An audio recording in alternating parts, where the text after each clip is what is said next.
Welcome to day 64 of our 260-day Bible reading plan. We are continuing on the 14th book of the Bible, the book of 2nd Chronicles, chapter 6. Then Solomon said, "The Lord has said that he would dwell in thick darkness, but I have built you an exalted house, a place for you to dwell in forever." Then the king turned around and blessed all the assembly of Israel, while all the assembly of Israel stood. And he said, "Blessed be the Lord, the God of Israel, who with his hand has fulfilled what he has promised with his mouth to David my father, saying, Since the day that I brought my people out of the land of Egypt, I chose no city out of all the tribes of Israel in which to build a house, that my name might be there. And I chose no man as prince over my people Israel. But I have chosen Jerusalem that my name may be there. And I have chosen David to be over my people Israel. Now it was in the heart of David my father to build a house for the name of the Lord, the God of Israel. But the Lord said to David my father, Whereas it was in your heart to build a house for my name, you did well that it was in your heart. Nevertheless, it is not you who shall build the house, but your son who shall be born to you shall build the house for my name. Now the Lord has fulfilled his promise that he made. For I have risen in the place of David my father and sit on the throne of Israel, as the Lord promised. And I have built the house for the name of the Lord, the God of Israel. And there I have set the ark, in which is the covenant of the Lord that he made with the people of Israel. Then Solomon stood before the altar of the Lord in the presence of all the assembly of Israel, and spread out his hands. Solomon had made a bronze platform 5 cubits long, 5 cubits wide, and 3 cubits high, and had set it in the court, and he stood on it. Then he knelt on his knees in the presence of all the assembly of Israel, and spread out his hands toward heaven, and said, O Lord, God of Israel, there is no God like you, in heaven or on earth, keeping covenant and showing steadfast love to your servants, who walk before you with all their heart, who have kept with your servant David my father what you declared to him. You spoke with your mouth, and with your hand have fulfilled it this day. Now therefore, O Lord, God of Israel, keep for your servant David my father what you have promised him, saying, You shall not lack a man to sit before me on the throne of Israel. If only your sons pay close attention to their way, to walk in my law as you have walked before me. Now therefore, O Lord, God of Israel, let your word be confirmed, which you have spoken to your servant David. But will God indeed dwell with man on the earth? Behold, heaven and the highest heaven cannot contain you. How much less this house that I have built? Yet have regard to the prayer of your servant and to his plea, O Lord my God, listening to the cry and to the prayer that your servant prays before you, that your eyes may be opened day and night toward this house, the place where you have promised to set your name, that you may listen to the prayer that your servant offers toward this place, and listen to the pleas of your servant and of your people Israel when they pray toward this place, and listen from heaven your dwelling place, and when you hear, forgive. If a man sins against his neighbor and is made to take an oath and comes and swears his oath before your altar in this house, then hear from heaven and act and judge your servants, repaying the guilty by bringing his conduct on his own head, and vindicating the righteous by rewarding him according to his righteousness. If your people Israel are defeated before the enemy because they have sinned against you, and they turn again and acknowledge your name and pray and plead with you in this house, then hear from heaven and forgive the sin of your people Israel, and bring them again to the land that you gave to them and to their fathers. When heaven is shut up and there is no rain because they have sinned against you, if they pray toward this place and acknowledge your name and turn from their sin, when you afflict them, then hear in heaven and forgive the sin of your servants, your people Israel, when you teach them the good way in which they should walk, and grant rain upon your land, which you have given to your people as an inheritance. If there is famine in the land, if there is pestilence or blight or mildew or locust, caterpillar, if their enemies besiege them in the land at their gates, whatever plague, whatever sickness there is, whatever prayer, whatever plea is made by any man or by all your people Israel, each knowing his own affliction and his own sorrow and stretching out his hands toward this house, then hear from heaven your dwelling place and forgive and render to each whose heart you know, according to all his ways. For you only know the hearts of the children of mankind, that they may fear you and walk in your ways all the days that they live in the land that you gave to our fathers. Likewise, when a foreigner who is not of your people Israel comes from a far country for the sake of your great name, and your mighty hand and your outstretched arm. When he comes and prays toward this house, hear from heaven your dwelling place and do according to all for which the foreigner calls to you, in order that all the peoples of the earth may know your name and fear you, as do your people Israel, and that they may know that this house I have built is called by your name. If your people go out to battle against their enemies, by whatever way you shall send them, and they pray to you toward the city that you have chosen and the house that I have built for your name, then hear from heaven their prayer and their plea, and maintain their cause, if they sin against you. For there is no one who does not sin. And you are angry with them and give them to an enemy, so that they are carried away captive to a land far or near. Yet if they turn their heart in the land to which they have been carried captive, and repent and plead with you in the land of their captivity, saying, We have sinned and have acted perversely and wickedly. If they repent with all their heart and with all their soul in the land of their captivity, to which they were carried captive, and pray toward their land which you gave to their fathers, the city that you have chosen, and the house that I have built for your name, then hear from heaven your dwelling place their prayer and their pleas, and maintain their cause and forgive your people who have sinned against you. Now, O my God, let your eyes be open and your ears attentive to the prayer of this place. And now arise, O Lord God, and go to your resting place, you and the ark of your might. Let your priests, O Lord God, be clothed with salvation, and let your saints rejoice in your goodness. O Lord God, do not turn away the face of your anointed one. Remember your steadfast love for David, your servant. Chapter 7.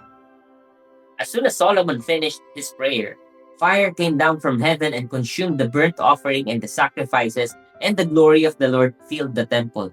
And the priest could not enter the house of the Lord, because the glory of the Lord filled the Lord's house.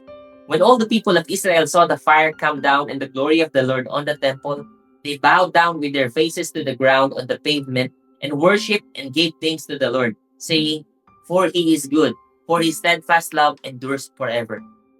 Then the king and all the people offered sacrifice before the Lord. King Solomon offered as a sacrifice 22,000 oxen and 120,000 sheep. So the king and all the people dedicated the house of God. The priests stood at their post, the Levites also, with the instruments for music to the Lord that King David had made for giving thanks to the Lord, for his steadfast love endures forever. Whenever David offered praises by their ministry, opposite them the priests sounded trumpets and all Israel stood. And Solomon consecrated the middle of the court that was before the house of the Lord. For there he offered the burnt offering and the fat of the peace offerings, because the bronze altar Solomon had made could not hold the burnt offering and the grain offering and the fat. At that time Solomon held the feast for 7 days, and all Israel with him, a very great assembly, from Lebo Hamath to the brook of Egypt. And on the 8th day they held a solemn assembly, for they had kept the dedication of the altar 7 days, and the feast 7 days.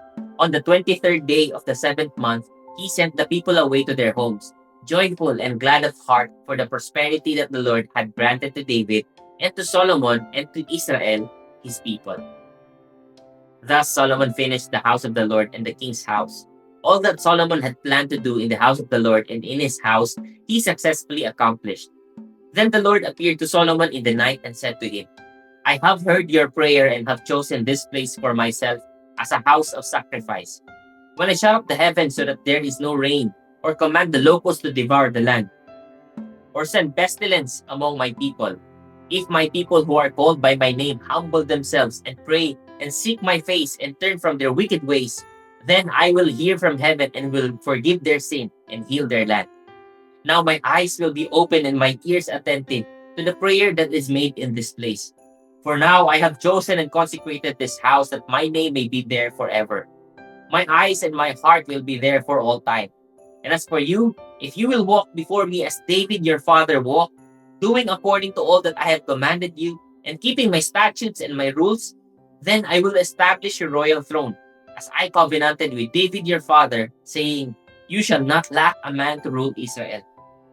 But if you turn aside and forsake my statutes and my commandments that I have set before you, and go and serve other gods and worship them, then I will pluck you up from my land that I have given you.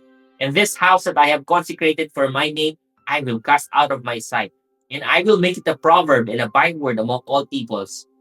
And at this house, which was exalted, Everyone passing by will be astonished and say, "Why has the Lord done thus to this land and to this house?"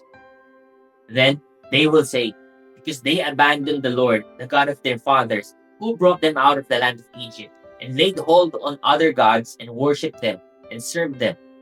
Therefore he has brought all this disaster on them." Chapter 8. At the end of 20 years, in which Solomon had built the house of the Lord and his own house, Solomon rebuilt the cities that Hiram had given to him, and settled the people of Israel in them. And Solomon went to Hamath Zobah and took it. He built Tadmor in the wilderness and all the store cities that he built in Hamath. He also built Upper Beth Horon and Lower Beth Horon, fortified cities with walls, gates, and bars. And Bela and all the store cities that Solomon had, and all the cities for his chariots and the cities for his horsemen. And whatever Solomon desired to build in Jerusalem, in Lebanon, and in all the land of his dominion. All the people who were left of the Hittites, the Amorites, the Perizzites, the Hivites, and the Jebusites, who were not of Israel, from their descendants who were left after them in the land, whom the people of Israel had not destroyed, this Solomon drafted as forced labor, and so they are to this day. But of the people of Israel, Solomon made no slaves for his work. They were soldiers, and his officers, the commanders of his chariots, and his horsemen. And these were the chief officers of King Solomon, 250, who exercised authority over the people.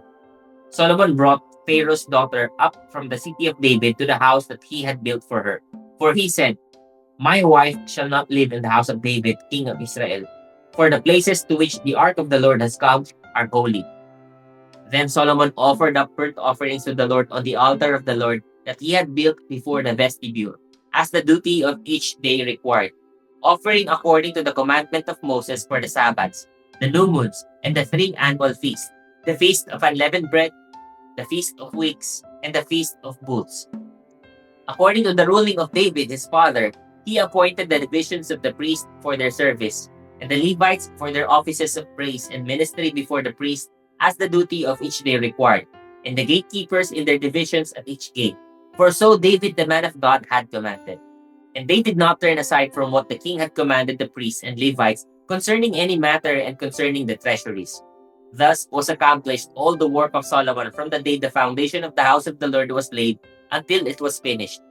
So the house of the Lord was completed. Then Solomon went to Ezion-Geber and Eloth on the shore of the sea, in the land of Edom. And Hiram sent to him by the hand of his servants ships and servants familiar with the sea. And they went to Ophir together with the servants of Solomon, and brought from there 450 talents of gold, and brought it to King Solomon.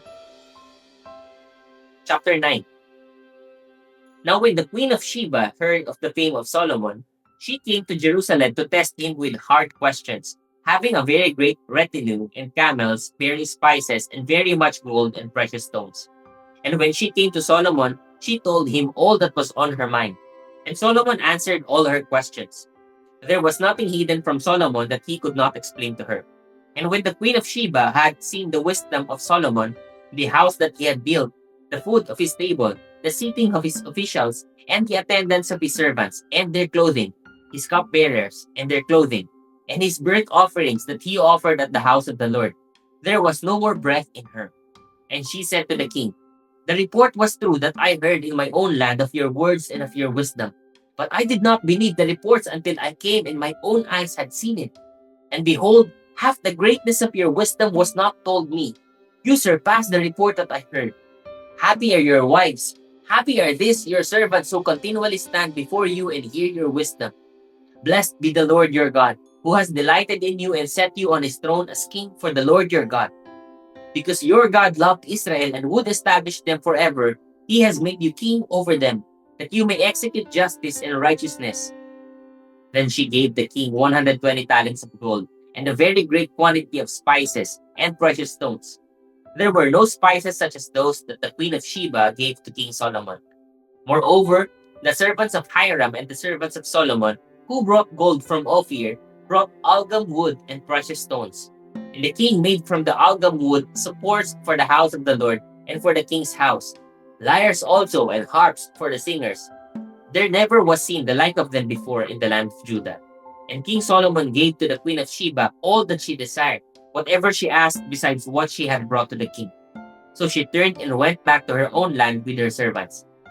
Now the weight of gold that came to Solomon in 1 year was 666 talents of gold, besides that which the explorers and merchants brought. And all the kings of Arabia and the governors of the land brought gold and silver to Solomon. King Solomon made 200 large shields of beaten gold. 600 shekels of beaten gold went into each shield. And he made 300 shields of beaten gold. 300 shekels of gold went to each shield. And the king put them in the house of the forest of Lebanon.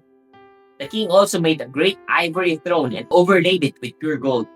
The throne had 6 steps and a footstool of gold, which were attached to the throne, and on each side of the seat were armrests and 2 lions standing beside the armrest, while 12 lions stood there, one on each end of a step on the 6 steps. Nothing like it was ever made for any kingdom. All King Solomon's drinking vessels were of gold, and all the vessels of the house of the forest of Lebanon were of pure gold. Silver was not considered as anything in the days of Solomon, for the king's ships went to Tarshish with the servants of Hiram. Once every 3 years, the ships of Tarshish used to come bringing gold, silver, ivory, apes, and peacocks. Thus, King Solomon excelled all the kings of the earth in riches and in wisdom. And all the kings of the earth sought the presence of Solomon to hear his wisdom, which God had put into his mind. Every one of them brought his present, articles of silver and of gold, garments, myrrh, spices, horses, and mules, so much year by year. And Solomon had 4,000 stalls for horses and chariots, and 12,000 horsemen, whom he stationed in the chariot cities and with the king in Jerusalem. And he ruled over all the kings from the Euphrates to the land of the Philistines and to the border of Egypt. And the king made silver as common in Jerusalem as stone, and he made cedar as plentiful as the sycamore of the Shephelah. And horses were imported for Solomon from Egypt and from all lands.